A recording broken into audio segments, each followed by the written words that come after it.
Let's have a look at the exercise 3.5. We're talking about the daily trade database again. So let's have a look. The idea of this exercise is to let you familiarize with tables, forms, queries, and reports. So now we can explore different tables, category, customer, order, order line, product, and salesperson. So these are all interlinked. So for example, when we look at the table product, we see the category ID, and also the category ID is in the table category as well. However, the category ID here is written differently, but the category names are the same way it's written in the table product. Keep that in mind because that could give us problems later, because the category ID is obviously the same column in another table. So my assumption is that this is the primary key of this table and could be the foreign key in the other table. So let's first check whether that's true. So this, yes. Oh, we don't have a primary key. So that's interesting. And let's go back to the datasheet view and try to show the relationships. So relationships, see how the table product is linked with table category. So here we can see the category ID is indeed linked with category ID.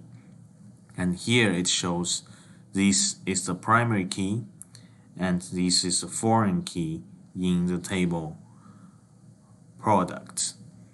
So that's clear. Keep in mind it's written differently, and we'll do our exercises. Okay, so disregard all these tables for now and follow the instruction, which is indeed about the table product. Here, if you want to have a clean overview based on the category ID, you can choose ascending or descending to organize the datasheet view. And here we can have all the beverages grouped together. But what if you only want to see the overview of beverages, not all the others in your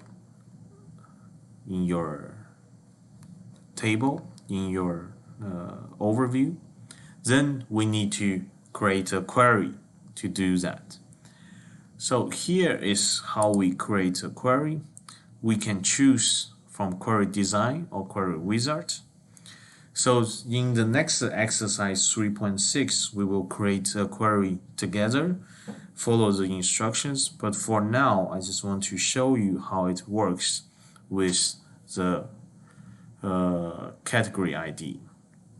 So if we use the query design, which is not preferred by me, because with query wizard, if there's a link missing from the tables selected, it will add the extra table by itself. But using query design, if the link is missing from the two tables that you selected, you have to add the extra tables that link to those two tables manually, and that creates space for mistakes. So that's why I would always recommend you to use query wizard after understanding how query design works. So let's try query design, and here we can choose a product, and if we want to have the category of beverages, then we just choose that, and product. The other two, we can leave them there. They're not relevant for now. And for the category ID, as the table product shows, if we want to have beverages showing up here, then we need to type in the criteria beverages. And then we run it. So here you don't see the run button, but it's here in the query tools under design. We can run it.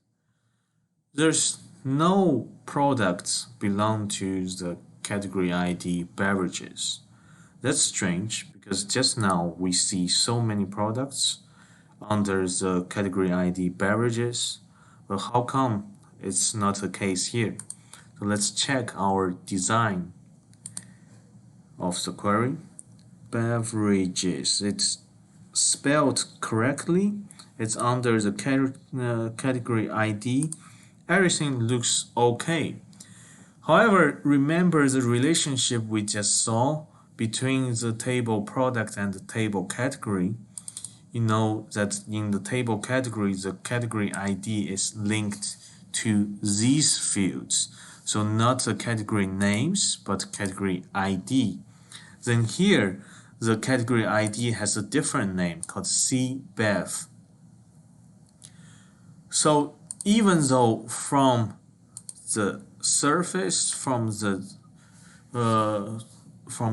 table overview, you see them look like beverages, condiments, dairy products, etc. But the layer behind still link to the original table and should be recognized this way with CBEV. So let's change our query from beverages to CBEV. It's not case sensitive, so we can also use capital or lower cases, it doesn't matter. And now we run it again. Here we go, we see all the beverages products. So that's how we use query. And if something suspicious come up, you should always recheck your query to see whether it's something that you can improve. There are many other features we can use. So if we have two criteria, we can either write down here and or we can just write down in the actual line or. So this line will be the second criteria, that if it matches one of these two, then the query will run. But also here we have sort, ascending, descending, and here we can decide to only show the product's name without showing the category. So this is basically a short introduction about queries. And now we explore briefly about report. So we do not save this query and report. So you can create a report based on a query. So you have selected data, or you can create a report based on the table. Then you have all the data of a certain table. So here is how you create a report.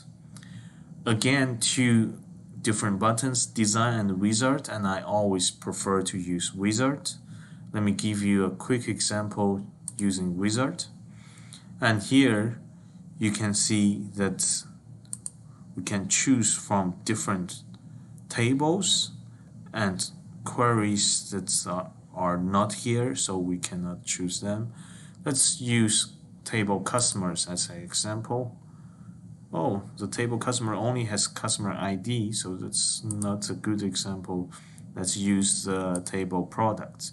We have 4 fields here, so we can choose these 3 to be included in the table, or we can choose all 4 of them. Click on this button, and next, then you see the category ID will be defining the following categories, Or we can change that. We say, okay, now we arrange the table by product ID. That's also possible. And click on next. If we need to arrange something to be ascending, no, not necessarily. And next, we keep it as it is. Next, here is the moment we can change the table's name. We can always change it later, but here it's possible, so why not? So products. Preview the report, yes. Finish. Now we have a preview of the report in the print view. You can see here now we are in the print view. Quite neat. And if you want to arrange the table differently or mark certain things with color, that's possible. So close the printer view. Now we are in the design view. You can also choose layout view, print view, and report view, but that's for later. For now, this is how you create a report, and later we go in depth. This is exercise 3.5. I'll see you next time when we discuss exercise 3.6.